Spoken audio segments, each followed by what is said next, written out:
Hello बच्चों, कैसे हैं आप। उम्मीद करती हूँ आप बढ़िया और एकदम मज़े में होंगे।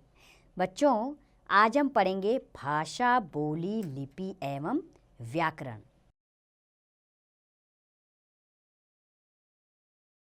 बच्चों, सबसे पहले हम जान लेते हैं भाषा किसे कहते हैं। मनुष्य एक सामाजिक प्राणी है। वह समाज में रहते हुए अपने भावों को दूसरों के समक्ष व्यक्त करता है तथा दूसरों के भावों को समझता है।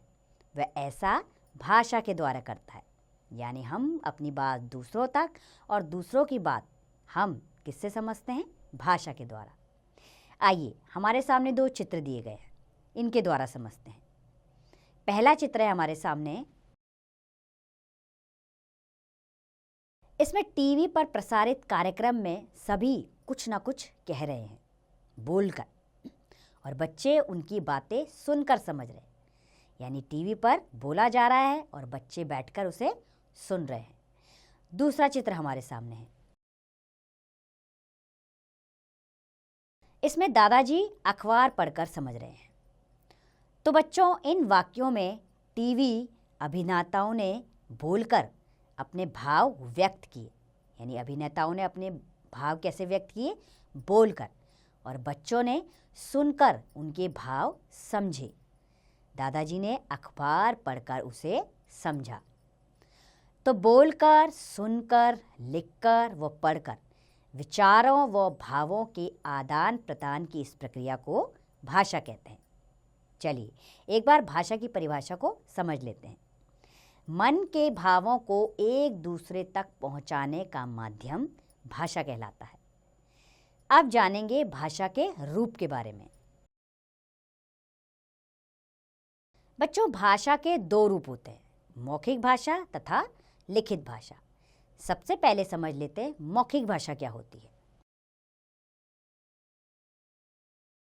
जब हम अपने भावों या विचारों को बोलकर प्रकट करते हैं तथा दूसरों के भावों या विचारों को सुनकर समझते हैं, तो वह भाषा का मौखिक रूप कहलाता है। आपस में बातें करना, कहानी सुनाना, रेडियो सुनना, समाचार वाचन आदि भाषा के मौखिक रूप हैं। कुछ विशेष बातें हैं, इन्हें भी समझ लेते हैं। भाषा का मौखिक रूप सर्वाधिक प्रचलित है, यानी भाषा का मौखिक रूप सबसे ज़्यादा प्रयोग में आता है। इसे शिक्षित व अशिक्षित सभी व्यक्ति प्रयोग करते हैं।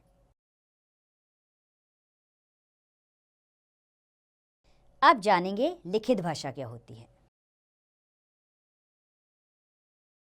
जब हम अपने भावों या विचारों को लिखकर प्रकट करते हैं तथा दूसरों के भावों या विचारों को पढ़कर समझते हैं, तो वह भाषा का लिखित रूप कहलाता है। गणित के सवाल हल करना, समाचार पत्र व पुस्तकें पढ़ना, पत्र लिखना आदि लिखित भाषा के उदाहरण हैं। अब इसमें भी कुछ विशेष बात है।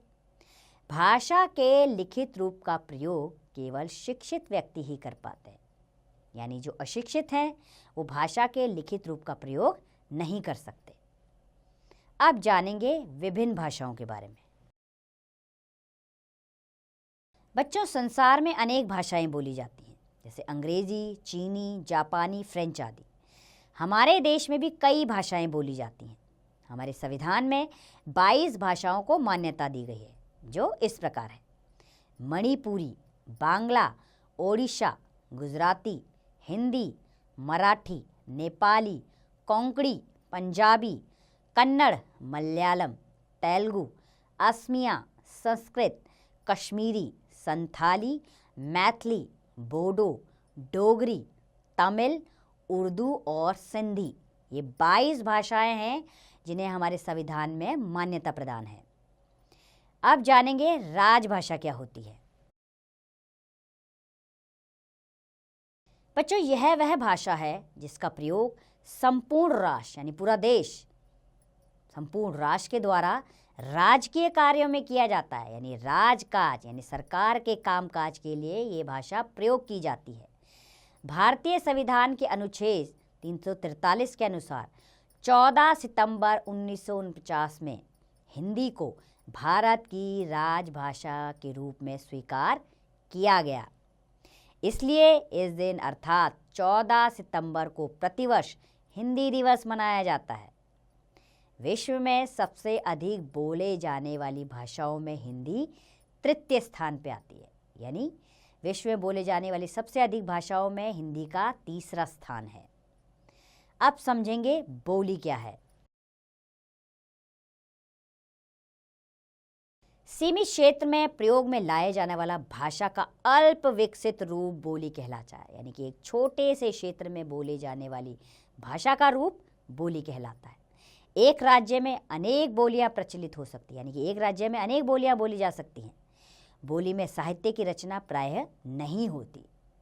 अवधी, ब्रज तथा खड़ी बोली भाषा का रूप ले पाई तो वर्तमान समय में हिंदी के नाम से जानी जाती हैं।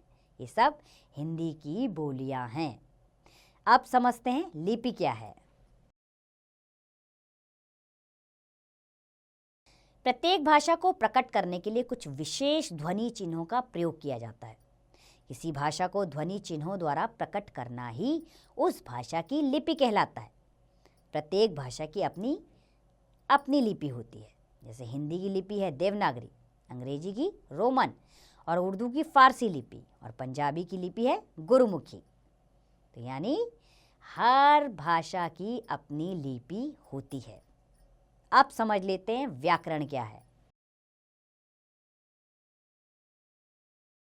प्रत्येक भाषा को बोलने, पढ़ने, लिखने आदि के कुछ निश्चित नियम होते हैं।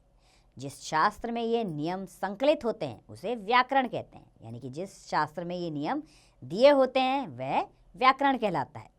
व्याकरण के बिना किसी भाषा का शुद्ध बोलना, लिखना अथवा पढ़ना असंभव है। यानी कि अगर हमें व्याकरण का ज्ञान नहीं है तो हम किसी भी भाषा को ना शुद्ध बोल सकते हैं, ना लिख सकते हैं और ना ही उसे पढ़ सकते हैं।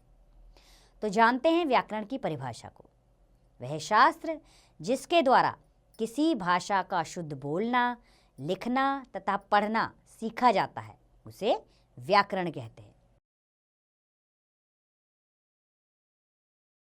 अब समझ लेते हैं व्याकरण के भाग कौन कौन से हैं। बच्चों, व्याकरण के नियमों का अध्ययन मुख्य रूप से निम्नलिखित 4 भागों के अंतर्गत किया जाता है। पहला है वर्ण विचार। बच्चों, इस भाग में हम वर्णों के स्वरूप, भेद, उनके उच्चारण, प्रयोग तथा संधि के बारे में अध्ययन करते हैं। दूसरा भाग है इसका शब्द विचार। इस भाग में हम शब्दों के स्वरूप, भेद, शब्द संपदा और उसके प्रयोग आदि का अध्ययन करते हैं।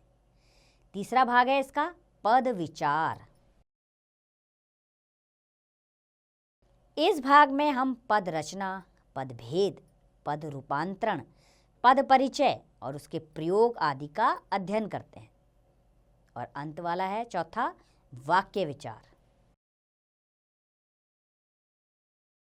इस भाग में हम वाक्य और उसके अंग, पदबंध, बनावट, भेद, शुद्धता, विराम चिन्ह आदि के बारे में अध्ययन करते हैं। अब समझ लेते हैं साहित्यिक भाषा क्या है।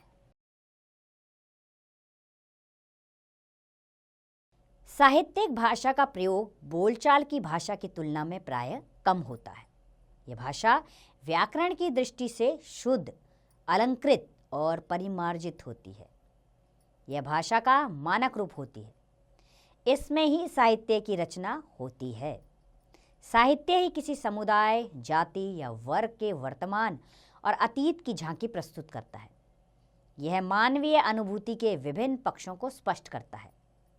नाटक, निबंध, कविता, कहानी, आलोचना, उपन्यास आदि जो हैं साहित्य की विभिन्न विधाओं की रचना साहित्य भाषा में की जाती है। तो चलिए एक बार इस पाठ को हम दोहरा लेते हैं। मन के भावों को एक दूसरे तक पहुंचाने का माध्यम भाषा कहलाता है।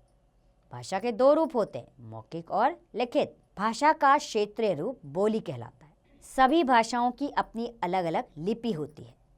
हिंदी के साथ साथ भारत की कई भाषाओं की लिपि देवनागरी है। व्याकरण भाषा के शुद्ध रूप का ज्ञान कराता है। व्याकरण के मुख्य 4 अंग होते हैं: वर्ण विचार, शब्द विचार, पद विचार और वाक्य विचार। उम्मीद करती हूँ बच्चों भाषा, व्याकरण, लिपि इनके बारे में आपको सही जानकारी मिली होगी। अब आप इसका अभ्यास स्वयं कीजिए।